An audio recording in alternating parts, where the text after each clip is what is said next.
Selamat malam, sobat pemerhati Nusantara, pecinta Nusantara, pecinta merah putih, pecinta jenang merah, jenang putih. Kita kembali membahas soal lingkaran. Ini masuk hari Rabu 23 Desember 2020. Kita mencoba kembali membahas soal lingkaran yang di episode kemarin sampai dengan Borobudur ya. Jadi kita akan membahas lagi dan semakin nyata bahwa Borobudur itu adalah kompas dunia dan kompas hidup. Perjalanan hidup mencapai nirwana atau mencapai titik akhir dari suatu kehidupan itu. Jadi cokro manggilingan. Ini untuk prolog aja bahwa kita pertama kali adalah membahas soal lingkaran. Jadi hidup itu semua unsur yang bersifat hidup itu di alam semesta itu berputar, merupakan lingkaran dan berotasi. Kemudian kita sampai ke angka 108 dan ternyata 108 itu adalah merupakan salah satu unsur golden ratio atau rasio emas yang ditemukan atau dirumuskan oleh salah satunya oleh Fibonacci dan juga Leonardo da Vinci melalui sketsa Vitruvian Man. Nah, setelah berhari-hari saya mencari tahu sebenarnya unsur apa di dalam Borobudur itu yang berkaitan dengan ini. Dan alhamdulillah saya menemukan itu semua. Saya pastikan bahwa Borobudur dibangun dengan menggunakan konsep rasio emas. Nanti di slide-slide yang akan saya tampilkan akan ketahuan. Ini terkait dengan jumlah arca ya, jadi bukan membahas soal ukuran atau arsitek Borobudurnya untuk apa dan bagaimana dibangunnya. Kita hanya membahas jumlah arca yang ada di dalam Borobudur itu. Kenapa kok 504 jumlahnya? Jadi saya akan menemukan satu rumus bahwa, dan saya yakin bahwa Borobudur jumlah arcanya dibangun berdasarkan rasio emas. Saya akan buktikan. Oke, untuk prolog dulu bahwa Borobudur itu seperti kita tahu adalah satu bangunan candi berundak di mana ada dua dunia. Di situ dilambangkan dengan rupa datu atau dunia berwujud yang berbentuk bujur sangkar, kotak, dan itu tepat arah mata angin. Jadi utara, selatan, barat, timur itu bentuk kotak bujur sangkarnya sama tepat persis dengan kompas dunia, dengan kutub bumi. Kemudian ada dunia arupa datu atau dunia yang tidak berwujud, itu dalam bentuk lingkaran, 3 lingkaran bertingkat sebelum mencapai puncak stupa yang merupakan simbolisasi dari nirwana. Karena di situ di dalam stupa utama itu tidak ada arca, artinya kosong, hampa. Itulah dunia yang sudah merupakan kesempurnaan. Jadi kalau saya berasumsi atau berteori bahwa untuk mencapai tingkat perjalanan hidup manusia itu dari dunia rupa atau rupa datu, kemudian mencapai 3 tingkat arupa datu, barulah mencapai kesempurnaan atau dunia kosong tadi. Nah itu sebagai prolog aja bahwa struktur Borobudur itu bertingkat dari rupa datu, arupa datu, dan stupa utama adalah kesempurnaan atau kehampaan. Oke, yang jadi pertanyaan kan arca yang disimbolkan manusia itu berjumlah 504 dan itu bertingkat di tingkat rupa datu itu 432. Kemudian di atasnya di tingkat 3 tingkat yang arupa datu itu adalah 72. Nah, ini dalam bayangan saya. Seandainya kita dari awal yang membangun itu, dari mana bisa menentukan itu 504 jumlahnya total, kemudian yang di sini 432 di tingkat rupa datu, di tingkat dunia rupa atau wujud, kemudian di tingkat 3 lingkaran yang arupa datu kok 72. Itu dari mana? Saya akan buktikan bahwa itu ditentukan jumlah arcanya itu berdasarkan konsep golden ratio atau rasio emas, yaitu 1,666 atau di dalam bahasa Yunani disebut pi. Oke, kita tunjukkan. Oke sobat semuanya, jangan lupa ngopi dulu sambil merokok ya. Jadi kita bisa mencermati dengan sesungguhnya, dengan sepenuh hati. Ini adalah karya besar bangsa Nuswantara, Candi Borobudur. Oke, di situ kelihatan sekali bahwa ada tingkat rupa datu atau tingkat wujud itu berbentuk bujur sangkar. Artinya dia adalah dunia nyata itu datar. Kemudian di tingkat atasnya ada tingkat 3 yang lingkaran itu adalah arupa datu atau bentuk atau dunia tidak wujud. Itu lingkaran bentuknya. Nah, akan saya buktikan bahwa ini jumlah arcanya dari 2 tingkat itu berdasarkan rasio emas atau 1,6666. Nah ini jadi nanti akan timbul kesadaran lah bahwa bangsa kita ini tidak kalah, sebenarnya sudah menemukan juga rasio emas itu yang di abad Renaissance di Eropa sana. Leonardo da Vinci itu merumuskan rasio emas dengan sketsa gambar Vitruvian Man ini. Kemudian ada juga deret Fibonacci yang kita tahu juga itu terkenal juga. Tapi jarang sekali orang berpikiran bahwa bangsa kita pun sudah menemukan rasio emas itu melalui Borobudur. Oke, kalau sobat sekalian melihat denah ini, Borobudur dari atas ini, kelihatan sekali ada dunia lingkaran, kemudian ada dunia datar. Nah, dunia datar ini yang dimaksud adalah bahwa lingkaran yang berupa 360 derajat itu sebenarnya kalau dibedah menjadi dunia datar itu adalah 180 derajat. Jadi mohon kita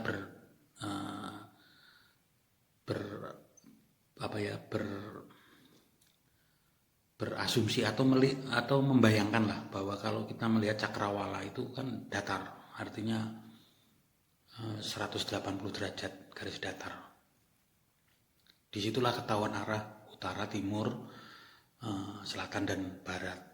Jadi dunia datar itu adalah kebalikan dari dunia lingkaran atau bulat. Jadi kalau bulat itu 360 derajat, kalau datar itu 180 derajat. Jadi kalau kita melihat di laut tuh ada garis datar horizon itu kan 180 derajat.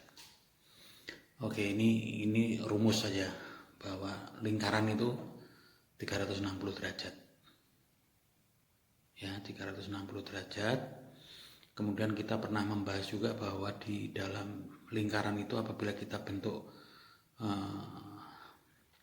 segi 5 sama sisi atau pentagon, itu adalah sudut interiornya adalah 108 derajat. Nah, ini yang disimbolkan oleh cakranya Sri Bathara Kresna. Cakra Sudarsana itu jumlah geriginya 108. Nah, kebalikan dari sudut interior itu lawannya adalah 72 derajat. Itu dalam rumus lingkaran yang merupakan 360 derajat sudut lingkaran itu, dunia lingkaran itu adalah 360 derajat. Oke, kemudian kita akan melihat nanti di slide berikutnya bahwa apabila kita bedah lingkaran itu menjadi garis datar, itu akan kelihatan sekali bentuknya akan seperti apa, kita akan melihat. Oke, ini. Jadi kalau lingkaran itu kita putus dan kemudian kita datarkan menjadi dunia datar, itu sudut horizon itu adalah 180 derajat. Jadi sudut datar. Nah, itu kan kelihatan sudut 180 derajat itu apabila kita ambil sudut 108 di dalam garis datar itu, maka sudut pelurusnya adalah 72 derajat. Jadi pemahamannya adalah bahwa lingkaran atau 360 derajat itu kita belah dua, itu menjadi garis datar. Oke, kalau kita udah menentukan garis datar itu 180 derajat, maka sama bahwa sudut yang berlawanan atau yang menjadi pelurus itu 108 derajat adalah 72 derajat juga. Ini sebagai rumus awal aja untuk menentukan nanti bagaimana sih Borobudur itu akan dibangun, jumlah harjanya, ditentukan jumlah harjanya. Oke, kita lihat nih. Maka saya menyimpulkan bahwa Borobudur itu kompas dunia, kompas arah. Karena kalau kita lihat di map atau di Google Earth ya, jelas sekali. Coba sobat semua melihat di Google Earth dan ada tanda kompas itu, kutub utara, kutub selatan. Tepat sekali bahwa Borobudur itu dibangun arah mata anginnya adalah tepat utara, ya utara bumi, dan selatan adalah selatan kutub bumi. Jadi tidak ada sedikit pun bergeser. Saya kira hal ini cukup mudah untuk ditentukan oleh nenek moyang kita yang membangun Borobudur ini, karena mungkin mereka menggunakan matahari sebagai titik penentuan arahnya, jadi bisa kelihatan dari bayangan. Nah, sekali lagi yang ingin saya bahas adalah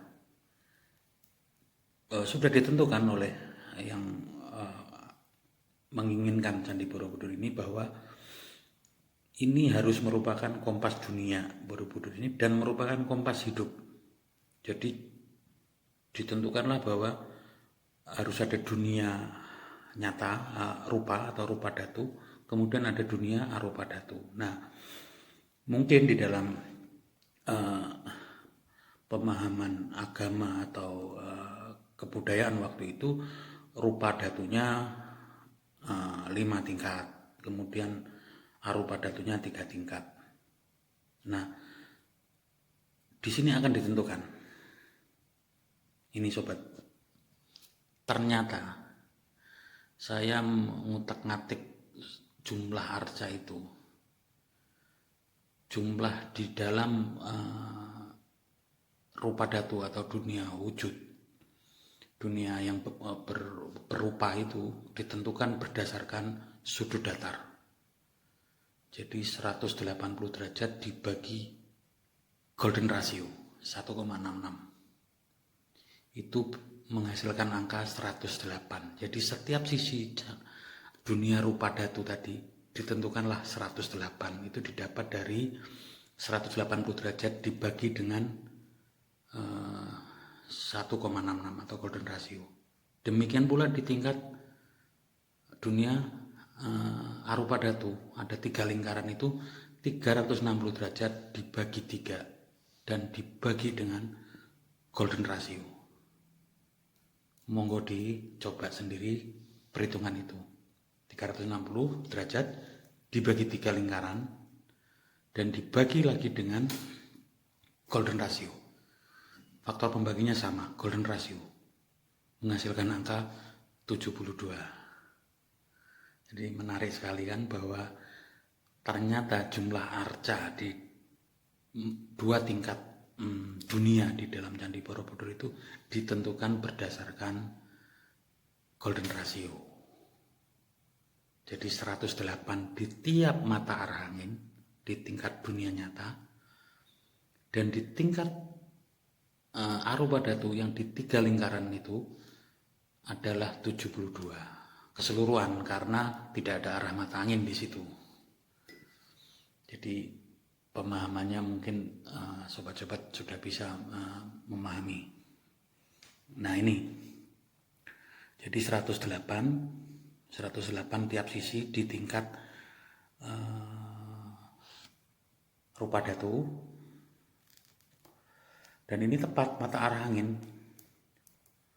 Kemudian di tingkat arupa datunya adalah 72 buah arca.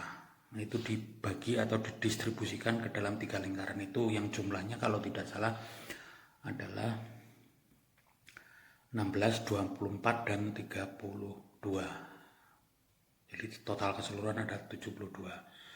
Nah, yang di tingkat dunia rupa datu ya, yang di tingkat dunia datar tadi 108 tiap sisi itu, kalau tidak salah distribusinya di tiap tingkat pertama adalah 26, nanti ada, saya agak lupa, totalnya 108. Nah dari sini sobat mungkin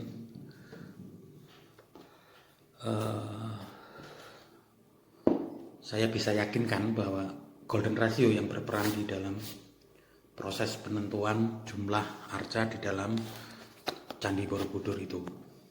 Jadi untuk mencapai tingkat kesempurnaan itu, kesempurnaan di dalam pusat lingkaran candi itu, proses hidup manusia adalah menggunakan lingkaran juga, berproses melingkar dan mengikuti alur golden ratio.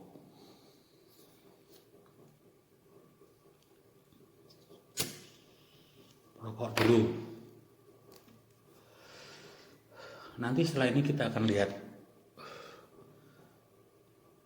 uniknya dan hebatnya matematika jumlah arca di dalam Candi Borobudur itu.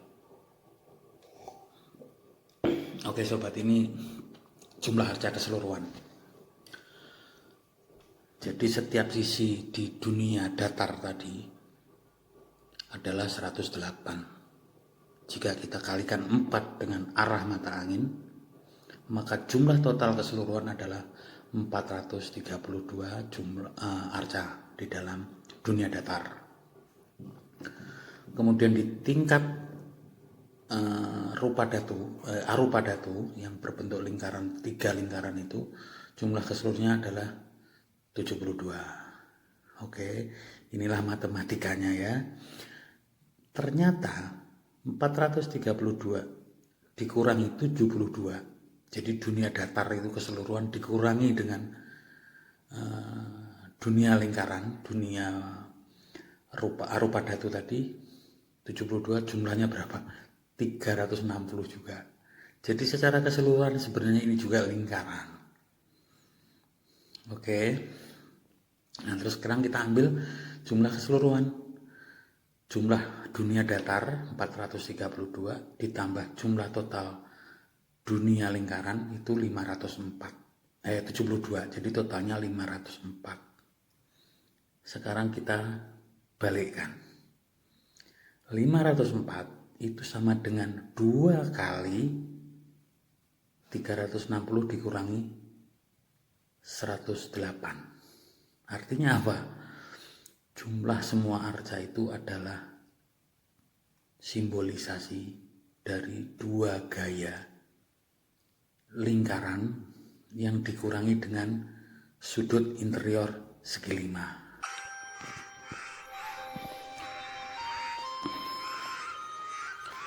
Oke sobat semuanya, jadi jelas sekali kalau menurut saya Borobudur itu dibangun jelas berdasarkan konsep kompas, merupakan simbol